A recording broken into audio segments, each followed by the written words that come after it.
Harvard student op-ed recently called for the university to fire all professors who hold controversial views. And they should be fired in the name of inclusion and diversity. And this kid got into Harvard. Let that sink in and weep for the future of your country. I'm Dr. Duke, she's Katie, and this is the Dr. Duke Show.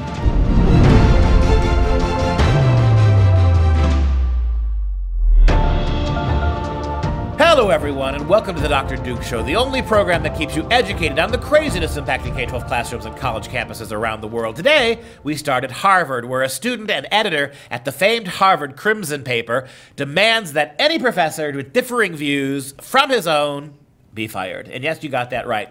And what always amazes me about these articles is something we've talked about earlier in this week, which is something we talked about earlier, we will talk about today, how the left has succeeded in taking all the language and making it their own. Controversial, if we're going to fire every single controversial professor or professor with controversial views, we would have to fire all the radical lefties, right? Because you could make an argument that far left views are as controversial as far right ones. In any sane society, far leftism would be considered the same problem that extreme leftism is. But not on college campuses, not when liberal progressives call the shots and have a complete monopoly on ideas. See, if you're going to fire the controversial, you'd get rid of 99% of liberal professors at Harvard. But our young friend here, right, who managed to get into Harvard, decided that no, he's not clever enough to realize what the word controversial could mean, and he's too indoctrinated to not realize that controversial only applies to ideas that are not radically left. And the fact that he's doing it in the name of inclusion means that he doesn't understand that it does not. There's going to be controversy if we're trying to get you can't fit everyone under one tent. Anyway, the kid's name is Joshua M. Condi, and he wrote his op-ed called Harvard's Instructor Problem. Ooh. Anyway, he starts out, he's the Crimson editorial editor, by the way, so of course he's like, oh, I have to come up with some editorial, and it has to be so woke and neat that everyone's going to read about it. So this is what he did. He starts it off saying, Harvard does not care about its students of color.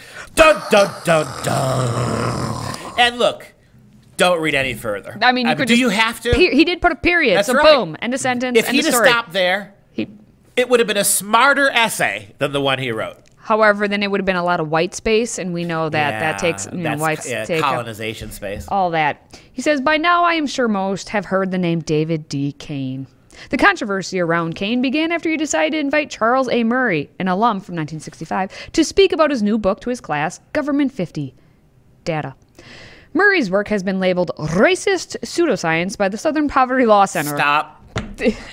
Yep. Your evidence for this is the Southern Poverty. You're going to let the look at him. Let's allow the Southern Poverty Law Center be the sole arbiter of what is controversial.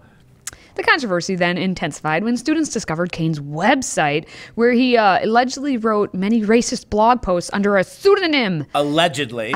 Despite student protests, however, the university has done nothing substantial in regards to his status as a preceptor. Now look, I love that part too. I love it.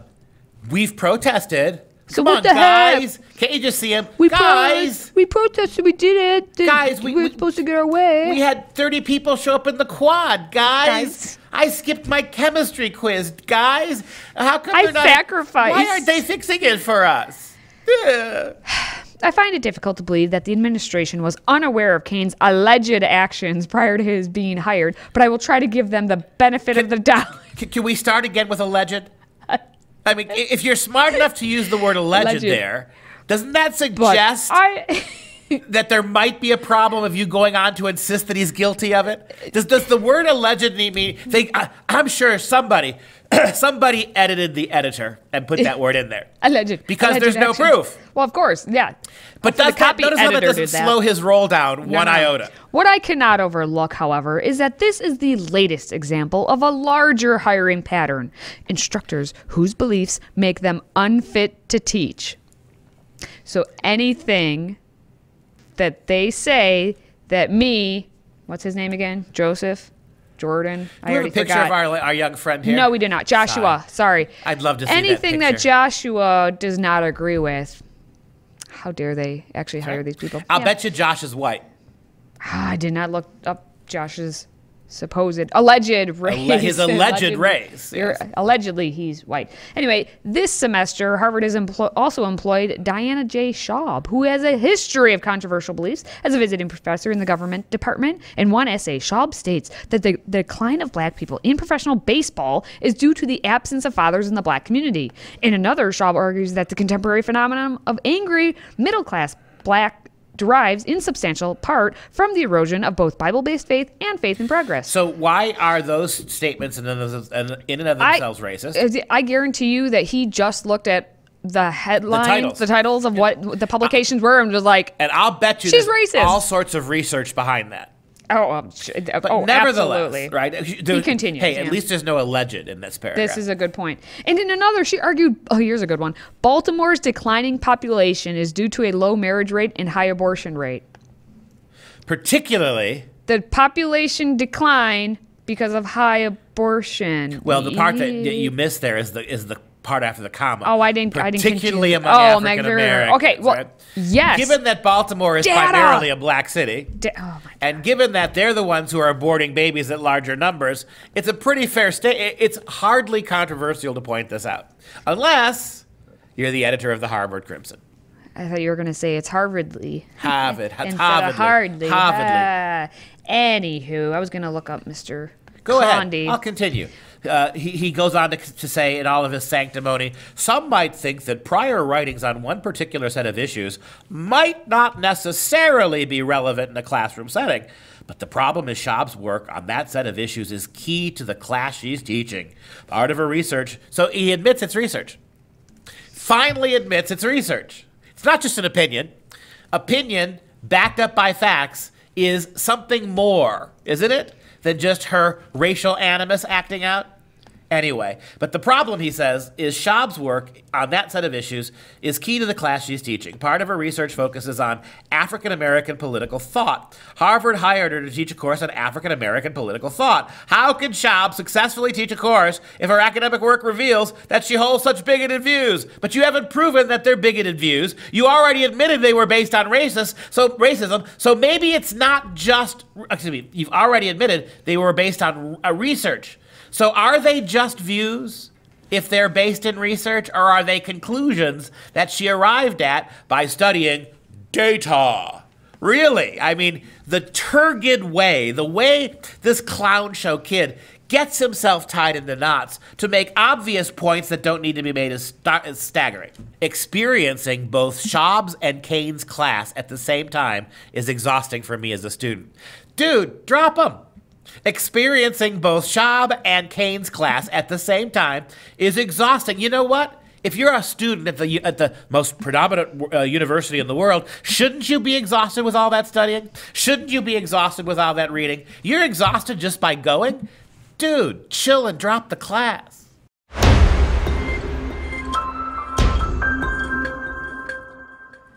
Again, we're at the University of Virginia because I don't know what's happening at the university. They have nothing better to do but to just bemoan everything. And we talked about how we need to topple Thomas Jefferson's statue.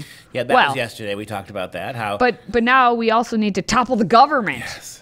I mean, why stop at a statue when you can topple the entire government if Donald Trump gets elected? Now, we have a UVA postdoctoral fellow named David Walsh, who posted on his personal Twitter feed that Americans need to do more than protest if the, quote, worst case scenario happens next week. Now, obviously, he tweeted this out before the election. And then he also said Americans don't need to just protest, quotes, they need to actively try to topple the government. I love his name. Can you look at what his name says? David, that at the very top of the tweet there, David, quote, that's Dr., unquote, commie F-U-C-K Walsh. And Virginia, noting what kind of a radical he was and what kind of things he had on social media, thought he'd be a great postdoc fellow. This is really dangerous. Again, if everybody's freaking out about Donald Trump saying he's not going to leave the White House, which he really actually technically never did say. But yet you got people like this that face no Twitter sees this as perfectly legitimate. Twitter will not censor a tweet like this, that if they don't vote the way we want them to, we need to topple the government. Donald Trump is being actually censored from his Oval Office for daring to challenge election results, and people like this can get away with toppling. Show us the picture of our professor. There he is. Katie, I have a question for you. How many men who look like that would it take to topple the government? If you want to take one of his classes, he's currently teaching Haydenany. Haydenany? Haydenany. Haydenany, there we go. Fascism, anti-fascism, and the global far right. Woohoo.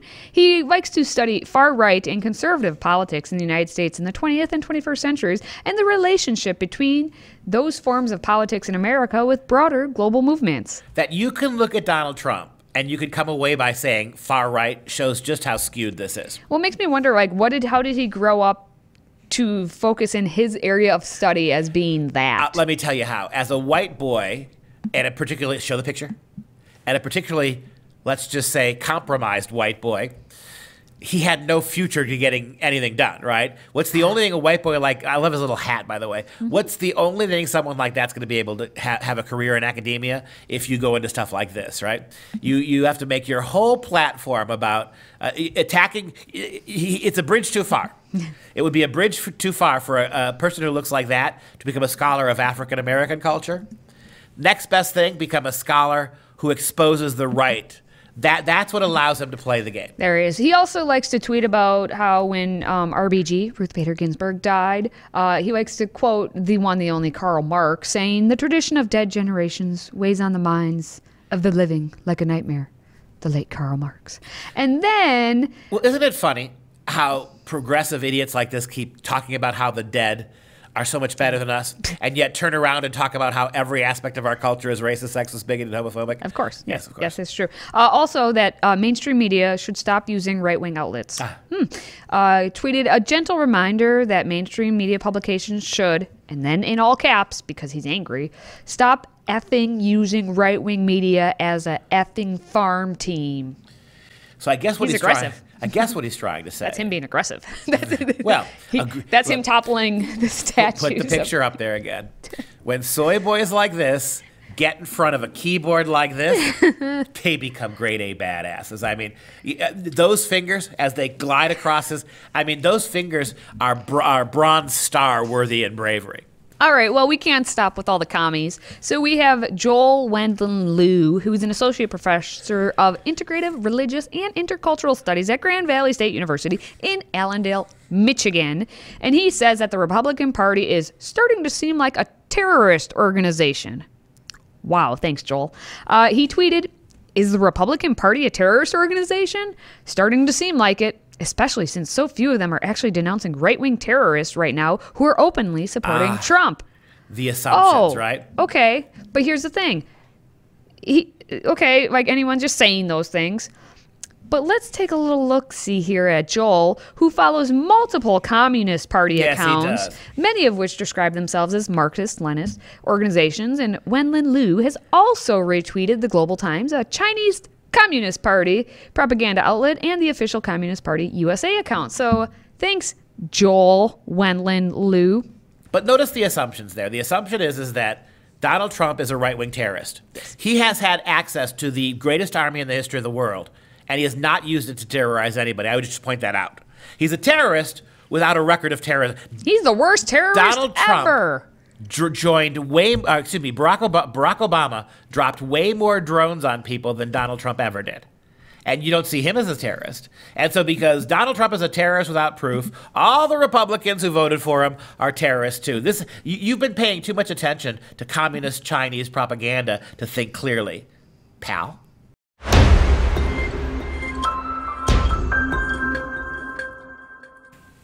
Well, we can't help it. We must go back to the Harvard, because the Harvard... Yard.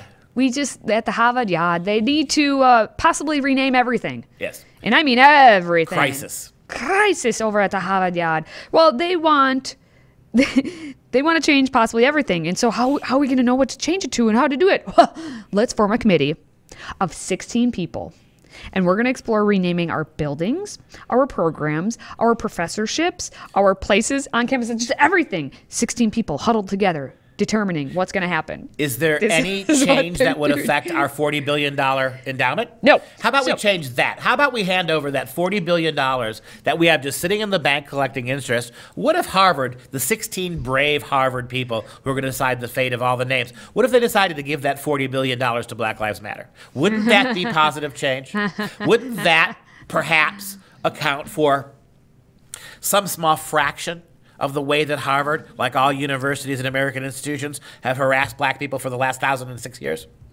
But see, what I like about this story is the fact that they're not actually going to do the renaming now. This is a good example of how the bureaucracy works at colleges. Well, we're not actually going to rename now, but we're going to form this 16-person committee to develop guidelines for what could and should be done if we decide then to rename things. How long does it take to come up with, if it's named for a white dude, it's got to go? That's the only guideline they should put you on the committee. Colleges have used. Well, President Lawrence Bacow explained in a press release, quote, over decades and centuries, Harvard has attached many different names to many different things. Buildings and other spaces, professorships, centers, academic programs, and more. Increasingly, members of our community, aka the students who bitch and moan, are raising questions about the propriety of past decisions to recognize certain historical figures by having named things for them or by honoring them with artifacts such as statues, or portraits. More specifically, questions are being raised about whether these individuals' names or representations should be removed in view of their past advocacy or supportive activities that many members of our community would today find abhorrent. Basically, all that says is our students are woke and the history is all racist, so we need to get everything changed. I remember we did this show a couple of months ago down in Louisiana, remember? Louisiana. And they were taking down statues of the Confederacy and demanding that Dolly Parton and Britney Spears to replace them. Maybe that's what we should do at Harvard. Anyway, this committee is going to be comprised of students, professors, and administrators, and here's what they are asked to consider. So pretend you're on the committee. How should judgments about removing names or artifacts take into account not only the individual's failings and flaws, but also the individual's positive contributions to the university and society? I think whiteness should be the deciding factor. If they're white, they're gone. Okay. Continue. Are there circumstances in which a historical figure's name should be removed or retained for some purposes, or in some places, but not others? No, if they're white, they should go. Okay. We want you to articulate general principles for determining when the names of such historical figures should or should not continue to be associated with Harvard buildings, spaces, professorships, programs, or other named objects. In the case of whiteness. Okay. And yes, at that point, I think then you should be not allowed on this committee. Oh, wait, I'm someone who's thinking. So then you should be on it. Why do you have to have a committee? 16. I mean, they've already, how do you get to 16? What is the necessary... That number of chairs they have in the committee room? I mean, is there any African-American tribute that could be removed regardless of what the person had done? There is. They're bringing in terrorist bombers from the 60s to give lectures. I mean, really? There's nothing you can do as a minority that would get you voted out of this. And what would it take for a white dude to Lincoln is not good enough. What white tribute should you have? But I hope they go all the way with this. Get rid of the name, change the Harvard, change all your branding. That would hurt them. Change all your branding. Quit playing games with guys who've been dead for hundreds of years. Change your name, change your focus, right? Change that endowment. Use it for the good. Send it all to Antifa and Black Lives Matter. Then maybe somebody will take you seriously.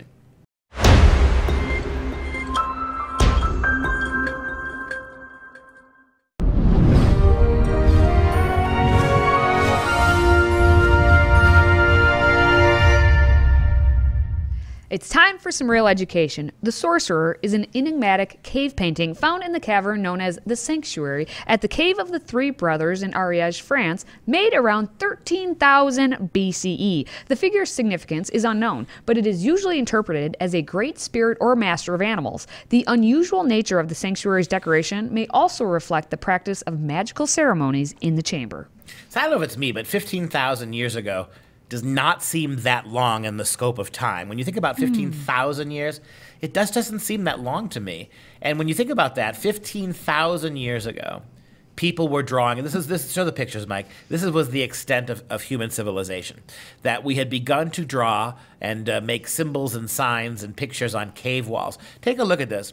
I mean, when you think about some of the kind of art that's being put in our faces and upheld today, that's really kind of some compelling images of horses. I mean, it seems to me that some of the art that we were doing 15,000 years ago had more relevance than what we're doing today. But keep looking at some of the pictures there.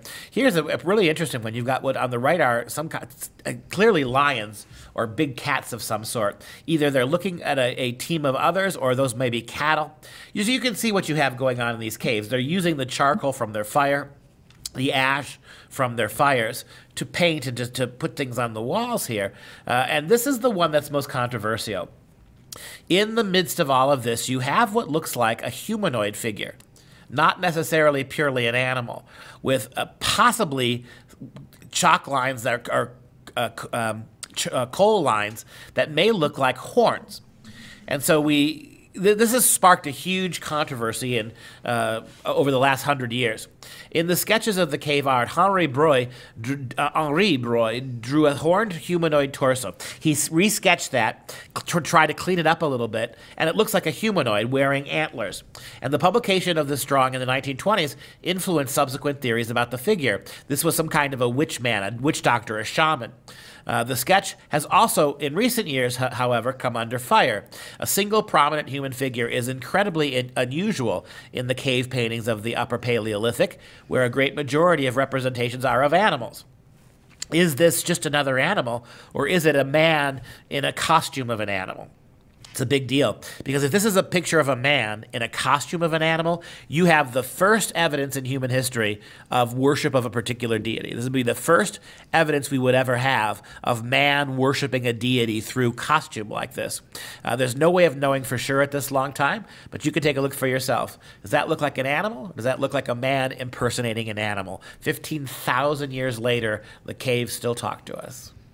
All right. Before we go, just a reminder that the best way to keep up with our various shows here at Freedom Project is to follow us on The Parlor. So take 10 whole whopping seconds out of today and go follow us at Duke, Pesta, at Katie, and at Freedom Project. Thank you so very kindly. Now we want to take a moment to show some love to our Patriot Club members, because you guys keep this show going. So today we'd like to give a special shout out to Dwayne from Valley City, North Dakota. It's probably getting pretty cold in North Dakota. It's pretty cold over here in Wisconsin. So stay warm, Dwayne. Thank you for supporting us, and thank you for being a member of the Patriot Club. And if you're a fan of the show, please consider a one-time tax-deductible donation to support the Patriot Club. Become a member today, and we're going to send you an awesome, lovely Freedom Project tumbler that says freedom never tasted so good. So all you have to do to sign up is visit patriotclub.us. That's patriotclub.us. Now, as always, we're wrapping things up with the fun fact of the day. Harvard has 79 libraries housing 3.5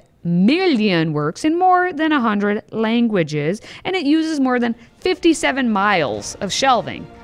But clearly, at Harvard, no one is going to these libraries or looking at these books on these bookshelves and reading them and learning anything. And that's going to do it for this show. For Freedom Project, I'm Dr. Duke. She's Katie. Until next time, voulez-vous parler avec moi? C'est soi.